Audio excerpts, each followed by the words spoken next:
politics and precious metals, currency and current events, and from Bitcoin to banksters, this is the Wise Wolf Gold and Crypto Show.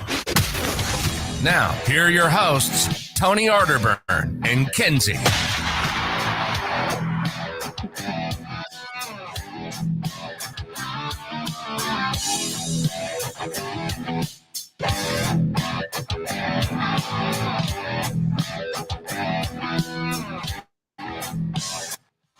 I leave you every opportunity to jump in after the gunshot. I even let it go longer. You did. I did. You cannot say that I don't give you opportunities. All right, folks. Welcome to the Wise Wolf Gold and Crypto Show. I am Tony Arterburn. I am one of your hosts. We are back after a 2-week layoff, and we weren't on the couch. I was traveling. Kenzie's been doing a hostile takeover of Wise Wolf Gold and Silver. I've been demoted somehow. I don't even think I own it anymore. It's complicated. But she's doing a fantastic job. We've got lots to cover today in a short amount of time, and Kenzie's brought some fantastic show notes. To her research, always to her credit, is amazing, and we will be talking about all things, well, crypto, precious metals, gold, silver, all that good stuff. The economy. Where do you want to lead off? Should we just jump in with Jerome?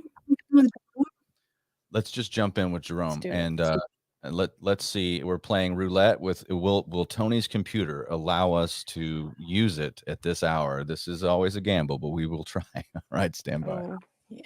Here we go. Here's Jerome Powell, ladies and gentlemen.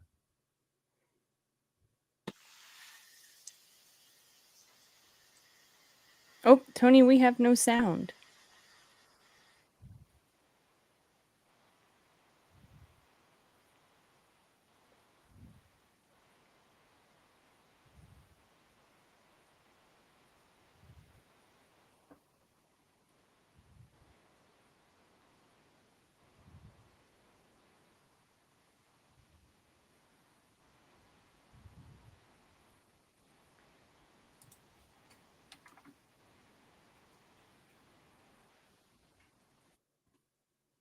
Oh, they're going to throw on an ad there. You like that one? Oh, my God. Did you get sound on that one? I had no sound. I hope that people had sound. Yeah, it's already starting to do the thing where it stops me from, it's just whatever at the 3 o'clock hour, it stops me from being able to use my computer again. It's as if we've gone past, what is it? The veil thins at 3 a.m., but because we're an upside down world, it's at 3 p.m.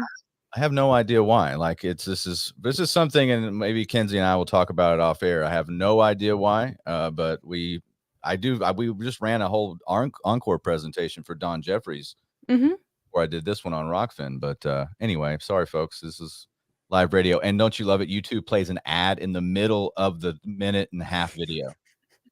And it was a minute. It's a minute and a half. So you didn't get to see Jerome Powell. No. Right. And I'm not playing an ad live on my show. But yeah, isn't that funny? You sent me the clip. Literally, I just took it to 33 seconds. It was only going to be a minute, folks. But there you go.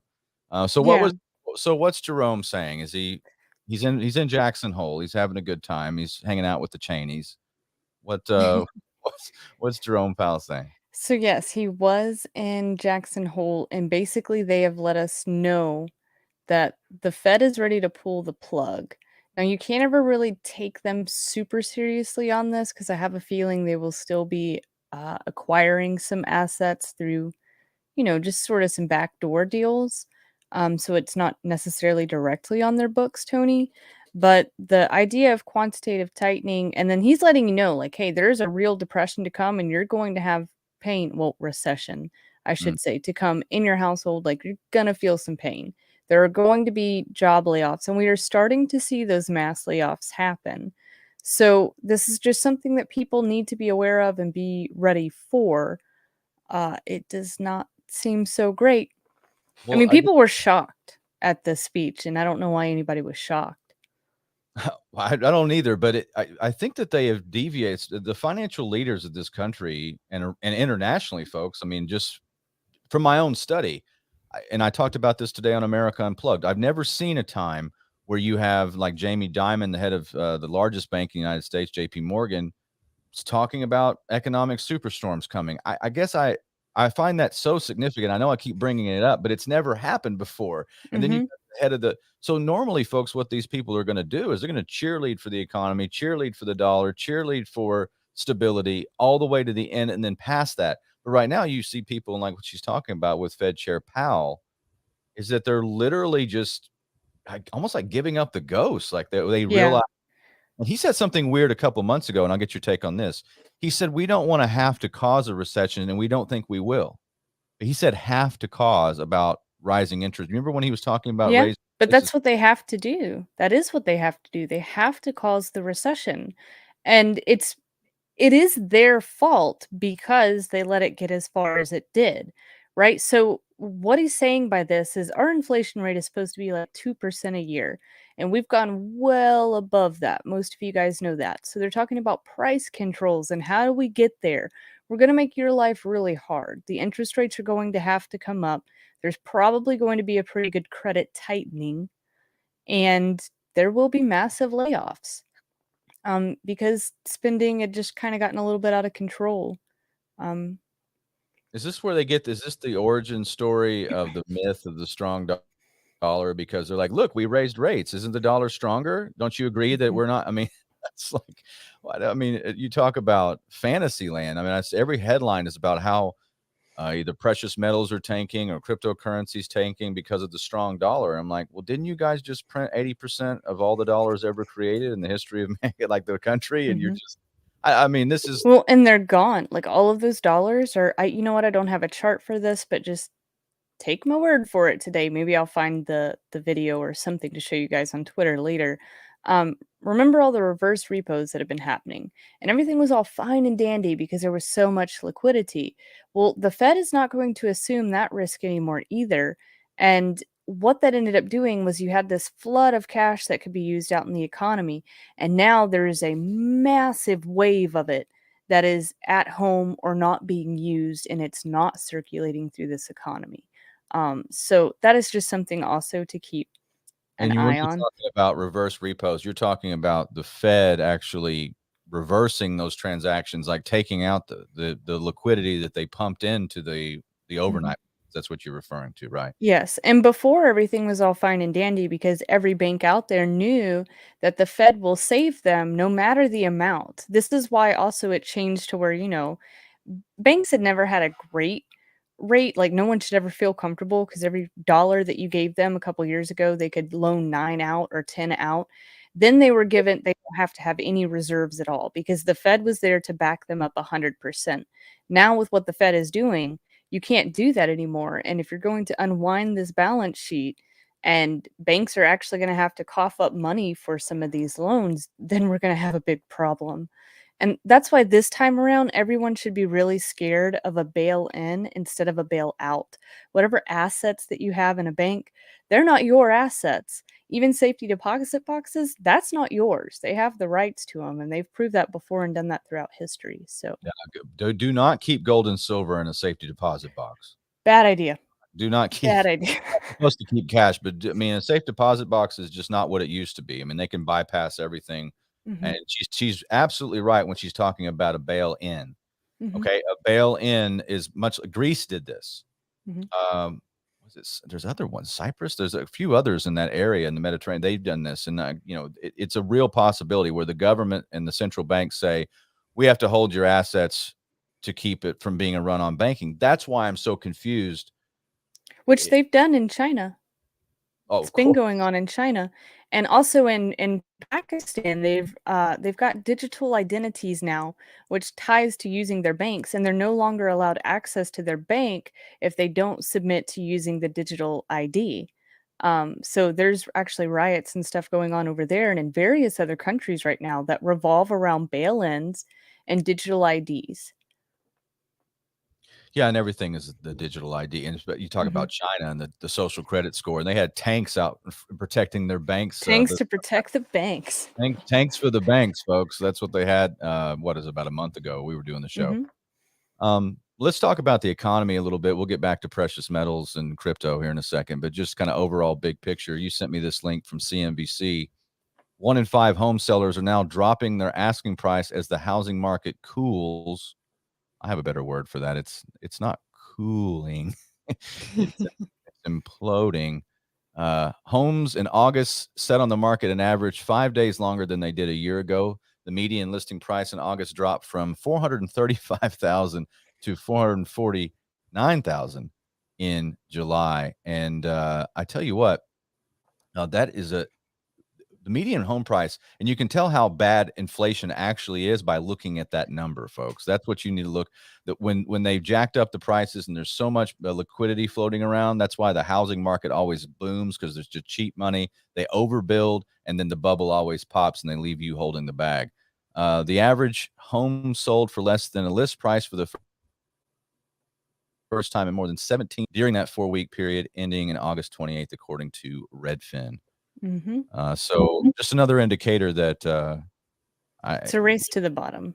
It's a race to the bottom, yes. Because when people start figuring this out and they had been planning to sell that home, or they've put a bunch of money in to sell a home, whatever it might be, the moment that you hear that your market is about to go, you are not trying to get absolute top dollar anymore. You're just trying to get out so you don't hold the risk anymore, and you're going to put that on someone else, right? So this could very quickly become a race to the bottom, or even if interest rates end up going so high, just wouldn't be very smart to buy. Or maybe you could. Here's the thing.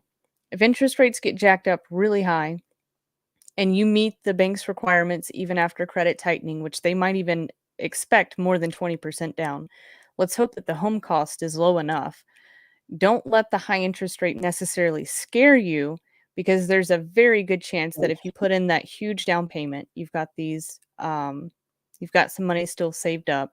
Eventually interest rates will come back, and they'll probably come all the way back. And then at that point, just refinance your home at the lower interest rate, and then you come out a winner. So well, that's a you have to write that strategy down. You haven't shared that with me. It's interesting. It's an interesting it's a real perspective on it. strategy. It works really well on houses, not so great on cars, just because the interest rate tends to get a little bit higher as your car gets older. So works great for housing though. Works. I don't know if hopefully we're still coming through streaming okay, because I'm having a hard time even getting my links up or anything. Like it won't transition to the screen. So we might have to do this the rest of the show by memory again. This is what We this can is the do problem. that. I mean, we can do that. I can at least just read off stuff for you. And we can paint pictures for people who are just listening. We can do sketches. Yeah, we'll do a game of charades. What was that article? 5 words. Okay. Hey, here's okay, I got this one to work. This is the article you sent me on the energy crisis, which is in ongoing, impending energy crisis in Europe. Russia accused of using energy as a weapon. Let me tell you something about this headline, folks. Russia is not using their energy as a weapon. This is a very controversial stance I'm about to take. Our government, the West, is sanctioning Russia, so inadvertently we are sanctioned. They're doing this to us. It's the Bugs Bunny cartoon whenever he goes in with the shotgun into the tree and it comes out the other end to get him in the face. That's what we did to ourselves. This is what I mean, and they the Western powers. I mean, you have what it was at the prime minister of Italy, or they had one in I think it may be in Spain too. They're like, "Do you want air conditioning or do you want democracy? Turn off your thermostat because we must have democracy and punish Russia and not buy their fuel." So this is, I think, one of those cases where you're going to see more of this. You got a tweet I want to bring up from Zero Hedge here in a second, but you're going to see more of this same. I mean, this same line of logic where they're talking about Vladimir Putin and he's really hurting you when they're the ones sanctioning him, and then saying, "Oh, we can't buy his gas because it's evil and it's not democracy." But here's your STEMI check for 700 to maybe cover the 7,000 it's going to cost you to keep your home warm. This is what we're in for, and this is a very deep, nonlinear psychological war. Yeah, and it's pretty bad. I mean, depending on how this plays out, I don't think that Europe would let it get so far that people die. This is about to get dark, but with the cost of energy being that high, there is a good chance that there will be a great amount of deaths because people can't heat or cook or whatever they might need that fuel for. I mean, just to run the grid, to be honest, the government might not be able to pay those bills. Forget the people at that point. Um, this can get really bad. And the whole reason this is like indefinite at this point is because Europe has decided to do, well, G7 had a meeting, G7 summit meeting or something. They decided to do price caps. And Russia was like, okay, we'll just give you nothing at all. So that's how it's going. That's how it's going. It's not good.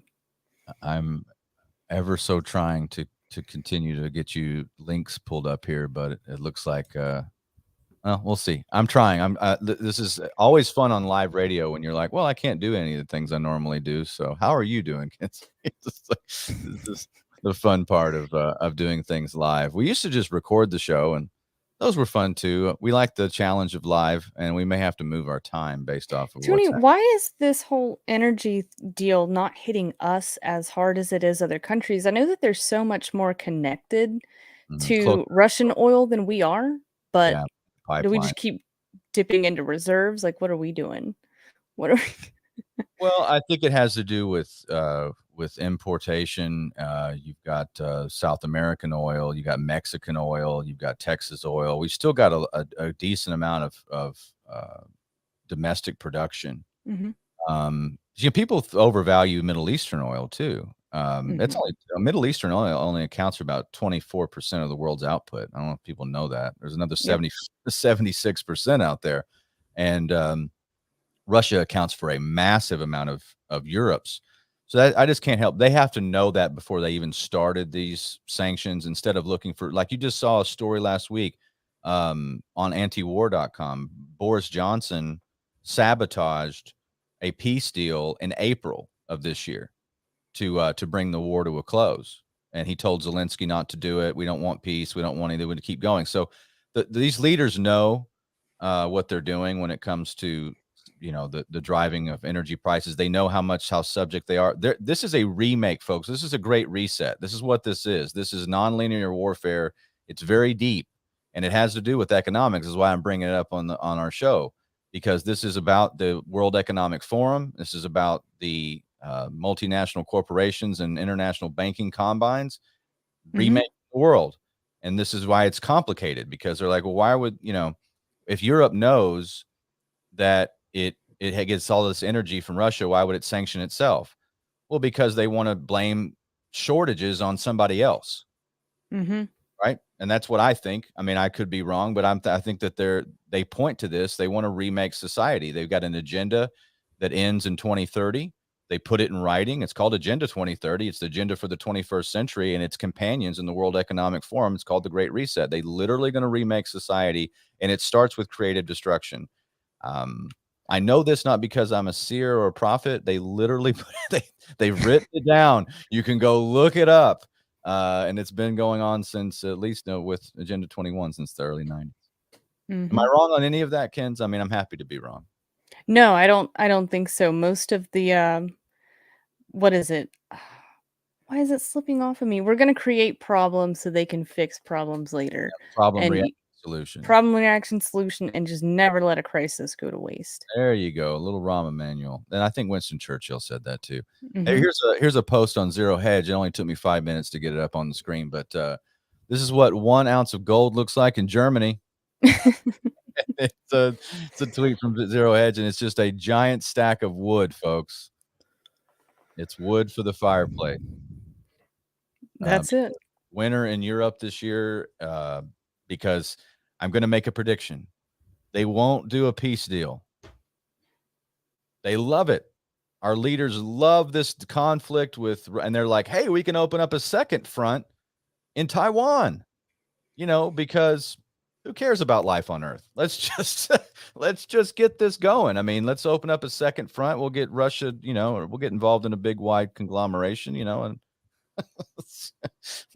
we'll bring the temple down on ourselves. That's what I see. I think it's I've been talking all week. People ask me about what do we do? And I know you get the same kind of talk. Like, I'm trying to find some place to put my money. I'm like, I don't know. all I know is like I'm trying to, I want to hold assets, but at the same time, we're going to talk finance. What is an investment in Armageddon? That would that would Food, like how to grow your own food. I mean, Mhm. are we really entering a period? Because I've been an entrepreneur my entire life. Like I grew up around it. I've been in business since I was a little boy. I had to put the picture up. I have a picture of me sitting at my dad's desk in 1983 or four in Rowlett, Texas, sitting at a desk very much similar to this, being at the office. And now I'm like, is there an economy? Like, are we going to have an economy like recognizable to what it is now in 3 years? I know I don't know you're about in 3 years, but no. oh, No. no, that's why I'm like, that's what, and I wanted to talk to you, and I love these talks that we have that are not scripted, and because we can't pull links up, but um, and I want to see what Bitcoin's doing because I'm really I think we still got, unfortunately, ways to go down on Bitcoin, but Bitcoin dropped to 19,732. It's under 20,000. So you've got all these markets that are totally volatile. You've got hard to find any kind of production anywhere, any kind of like safe haven. Why wouldn't Bitcoin be more of a safe haven? Right? Why wouldn't Bitcoin be pinging right now and really doing well in this climate of unlimited money printing and all the stocks being tied to non-profitable companies, something finite like Bitcoin? Why is it not humming? This should be its moment, shouldn't it? It's too volatile. Yeah. Like, way too dramatic of swings for people, and it's still so new, it's a concept that they don't understand as of yet, and for a lot of us that got into Bitcoin a little bit earlier, it is the idea of just getting away from banking, and Tony, you've had too many people that get into this because they want a Lambo and not because they have an understanding of money and being free. That's not their understanding, that's not why they're here. The biggest jumps in crypto have come whenever we've handed out free money to people. Um, so yeah, like I know people that have taken what's funny is you've got so much college debt and the government wants to pay some of it off and help you out a bit there. I know people that got student loans and guess what? They never went to college. They spent that money on whatever the F they wanted to. I Yeah. wonder if they're going to get any of that assistance I'm back even sure. though they never went to school. I'm Like sure. they don't regulate it. I literally know people that went and bought a I guess they started being entrepreneurs. They bought a boatload of drugs and started selling drugs with student loan debt. Some nice people Um, to know. I I don't know if they're still around, to be honest. I don't know if that was the best idea, um, or it's just, you get stuck. I'm not if that's what you do, okay, but you're just forever gonna be hood rich unless you're smart. What's the point in stacking all this money back and having a somewhat nice car if you can't prove to anybody on how you made that money? Like, you're never gonna be able to get a house easily or get the really nice car or do any of that. You're just stacking money back in an apartment, like, Right. cool. I mean, you and I talk off the air all the time. I mean, this is the conversations that we have because I'm creative. I want to build stuff, and I'm like, what do you do when you got 87,000 new IRS agents about to just rip the country apart if you're small business? And that's so funny. That's the same people that said, "Oh, if you make under 400,000, which isn't a lot of money, by the way, it's just not. I mean, if you're living in California or New York, I mean, that's like making $40,000 a year. Yeah. I mean, there's like, if you make under 400,000, we won't send our team to, it's like, here's our code, and then you need to pay to understand it, and then I mean, all these levels. So it's just complete nonsense. They're just destroying the economy in front of us. And then I see I read this today on America Unplugged. Let's see if I can make it work. But this was one of the funniest headlines I've seen in a long time. This is the White House press secretary. White House takes credit for creating 10 billion jobs. I don't know if you know this, folks, but there's 1.3 jobs for every person on planet Earth. That's all due. That's all due to Joe Biden, and he's that's almost as many people as that voted for him. About 10 billion, and he's he's created 10,000 million jobs, folks, for you, the people. Okay, But that clearly they have no idea. So the people that are giving them the talking points, the people that you don't see, the Praetorian Guard, the alphabet agencies, they're giving them like, hey, tell them that there's this many jobs, we've done really good, and they walk out and say it.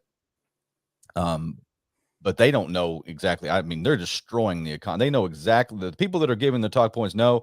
I don't know if the people reading them do know, but they're destroying the economy, destroying hope, destroying small business, and it's look, they're sowing the seeds of chaos. All I can do is say, I don't understand the markets. I mean, I really, if you'd asked me 2 years ago, hey, if you do all the things they're going to do, where are you on precious metals prices? I'd be like, well, I mean, Citibank was talking about $3,000 gold easy in 2021. I saw gold broke its all-time high in 2020. I'm thinking, yeah, we're rolling good. Now you see gold just and this because the phone slows down for our calls because people only buy when it goes high. It's true. I mean, my calls are down like 7. Kinsey knows that. I'm like, watch, the lower gold goes, the less calls we get. Because people want to buy when it's breaking records. They don't want to buy when it's low.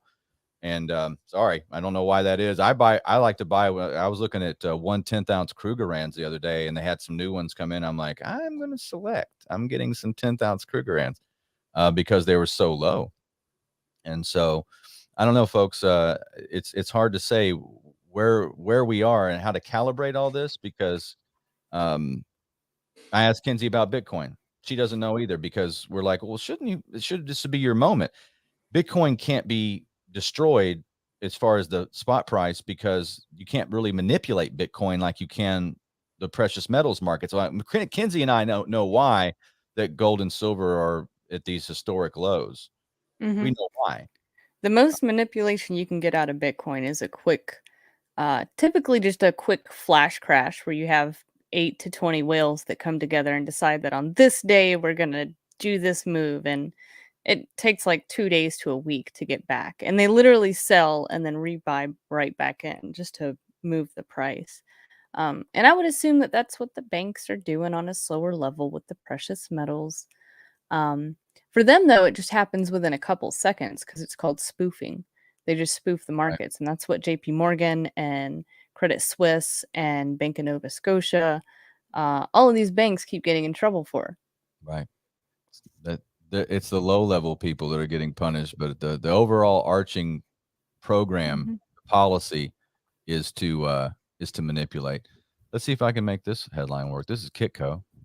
Hey, I pulled it up. It's working, Kinsey. Cryptos trade flat as the U.S. dollar continues to strengthen. Do you know that we're getting a strong dollar?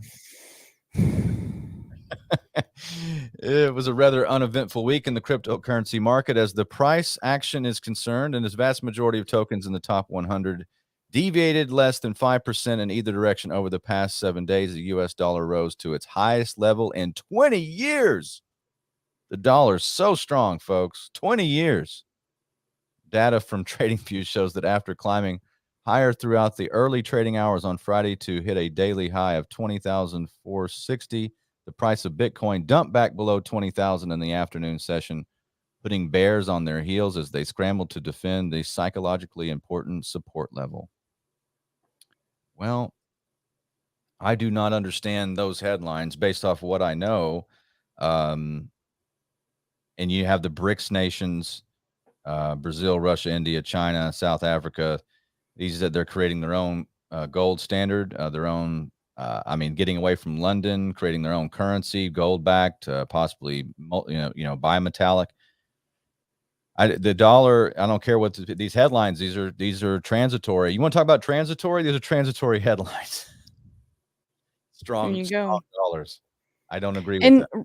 And it's not something that we should agree with, but people should also have an understanding of other countries are getting hit so hard. And yes, there is fiat money everywhere, but we are the king of just putting $1 on steroids and printing that out as quick as possible. And also remember that the dollar is still the prettiest girl at the ball. So we've got all of these debts that need to be repaid from other countries, and those debts are held in USD. Their country's currencies are getting hit so hard that it takes so much more to be able to pay that back, which actually hurts their money even more because they ramp up more of their printing presses. And it's hard for them to catch up, if that makes sense for anybody, because they have to work so hard to pay off this debt that's in USD. And we are really hurting other countries, but this can only go on for so long before it starts to really hurt us as well. Um, some of these places will start selling off assets of ours that they hold, or if they just quit paying these debts altogether because they can't do it. That's going to come back to get us. And let's see that that's not even the problem. International banking we are so connected now. Remember that '08 happened because one bank failed. Everything kind of spiraled after that. And then everything got opened up. The doors opened, and everybody could see that all of these banks were making some very big mistakes that we shouldn't have been making. And that was a global issue. This is that on steroids. Right. Yeah, it's it's very much that's on steroids. And we're going to be doing more shows, folks, on the dollar 2.0 and where they want to take this and what this means, I think, for all of us, what it means for freedom, what it means for free markets or what's left of them. And that's the central bank digital currencies. And what Kenzie's talking about is the geopolitical foundation of the petrodollar, geopolitical foundation of U.S. currency and fiat currency in general. Those are there's a world economic order that's being challenged right now, and you are at the cusp of that. So it's not a good thing. It's just it can be, I guess, if you're very aware of it, but we're about to see some massive changes. And so I think all of these things that we're seeing right now, it's a fake economy, fake news, fake.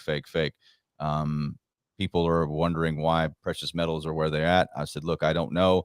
I just know this. 100 years ago, you got yourself a $20 gold piece, about an ounce of gold. That buys about the same amount of commodities, give or take, that it did 100 years ago. So when I hold that gold coin now, I have basically preserved value for that long.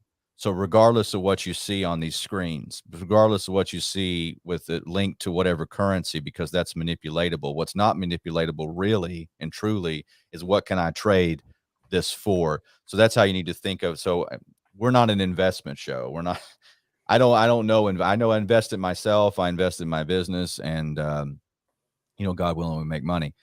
Some people are better at it than me, but in this economy, in this climate, and geopolitically, with the you got the president of the United States coming out flanked in red lights and talking about how one side of the country is basically terrorist with their political views.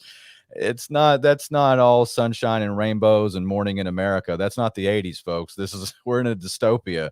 What happened to the rainbows? Like, I thought the left loved rainbows, and he just came out, and it was like, I'm not going to say certain people that it looked like, but it didn't look great. No, that's after you walk in, you're like, this place looks great. And they lock the door behind you, like, it's pain time. You're like, oh, I got tricked. I'm okay. No, they walked you into like one of the Saw sequels or something is what you. Yeah. So it's anything with that kind of happy, like it's all just nightmare on the inside.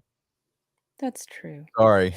It's all bad. It's pretty bad. Yeah. So we've got a lot of challenges ahead. I want to be talking about, as we continue doing shows, I want to talk about the central bank digital currencies. I want to talk about where to find value. I mean, you and I have talked about it many times, but that's why I would tune into a show like this. And I think there's a lot of people out there. I'm still bullish on crypto. I'm still bullish. I don't know where it goes, but I love that people are learning how to trade peer to peer between like in their own networks and finding value that way, and learning how to use precious metals and because we don't need government. We don't need them to create our currencies, because that's what gets us in trouble. Like, we literally don't need them. There's private industry can do way better than they can at creating a source of value. Yeah, they can still tax us and all the rest, but why do we have to go through you? Why do you get to devalue what I can save? Can I just choose what type of currency I want? So I think that's, of course, you'd have a lot less war and violence. I guess that's why that's why they're going to fight to the death to keep that. Let's do gold and silver prices, unless you got anything else, and we'll just call it a little bit shorter episode today, and then start working on next week's and shout out the chat. How about that? That sounds good. All right. Let's look at gold and silver prices. Oh, of course, my little link failed. So let's pull it up. It's fun. It's hey, we prepared for the show.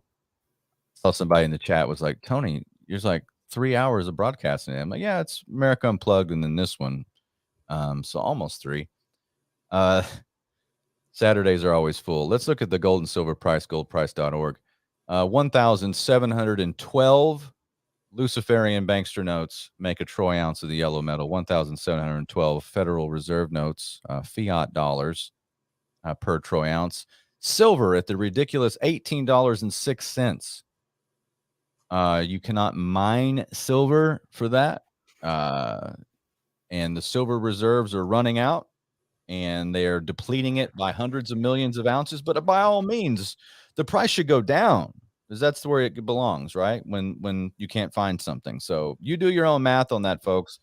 I know that if you talk to Kinsey or I about buying silver right now, we're going to tell you a different price than that, because there's reality and there's bankster. They're two different things. Like in reality, I have to go through the mints. I have to find connections of where things are being sold. And at that price, there's not a lot of silver being dumped into the market, yet it goes down with demand going up. So you tell me if I know I'm not a PhD in economics, but that doesn't sound right. But we should put whoever's in charge of that in charge of energy. That way we'd have 30 cents a gallon. Okay. All right. Let's go to the chat real quick on Rockfin. And I appreciate it. We got $15 tips over there. By the way, if you're finding this on any other channel, just make sure you go and subscribe to America Unplugged on rockfin.com. I see Gardner Goldsmith's in the chat. Gard, one of the smartest men in the United States of America, possibly the world, is my friend, and says he learns things from me. I don't know what he learns. And Tom Cooper in the chat. More Tony on Saturday, and Kinsey's it's great for Saturday. Yeah, Kinsey makes all this possible. It would be a hard show for you to listen to me for an entire hour on just cryptos and gold. Let's see. We got a tip too, and I'm trying to find it. I know Rhonda Tate tipped us $5, and I really appreciate it. I'm trying to find. I think somebody gave us 10. So let me see if I can find it. Thanks for standing by with me, folks. It's harder to go through the chat on Rockfin because it's been pretty active over there. That's good. Yeah, and I can't shout out to everybody, but Wake Up and Dream says become ungovernable. I love that. I want to, yes, ungovernable. Oh, Guard tipped me $10. Why, Guard? I appreciate you, brother. We'll put that in the Donald Jeffries. I think I've got about 13 different pallets of WD-40 for Don Jeffries' chair. We'll send it directly to him, and other equipment. But yes, thank you so much for the tips. We're putting it right back into the show. And let's see, we got Earl Brown's in the chat. Free Thinker. What was that? Free Thinker 59. All these good folks there. So yeah, we've had an active chat. Thank you guys. So and Kinsey and I will let you know, we're gonna have to talk off air. We'll see if this time deal is like whatever causes the glitch and where I can't do all the little sharing things that we normally do. But we got through it. We did okay, Kins. Tell people. Yeah, we did all right. And you can find me tomorrow night here on Rockfin, the America Unplugged channel. I'll be doing Fringe News tomorrow night at 8 p.m. Central. I should be on time. I've got all my show notes together, and yeah. I also do at WiseWolfGold on Twitter, and let's see, at Fringe News, Fringe_news on Twitter. We'll give a shout out to Raybo. He says he's begging us for a shout out. He wants to rest in peace. I'm assuming that means it's, for sleeping. So there you go, buddy. Got a shout out. Thank you, Raybo. And Parker Hardwood Floors is following us on YouTube. And we had a great comment about you. Great to see nonconformist and intelligent young people. Kinsey rocks. Thank you.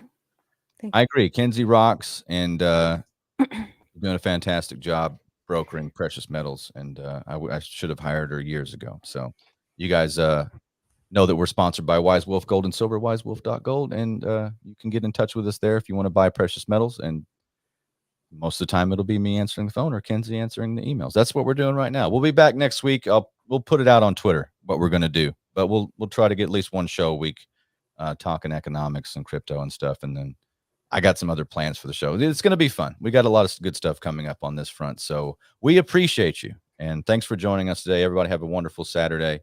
We'll see you next time. Okay. In a world of fiat reality, the truth is solid gold. Talk to you soon.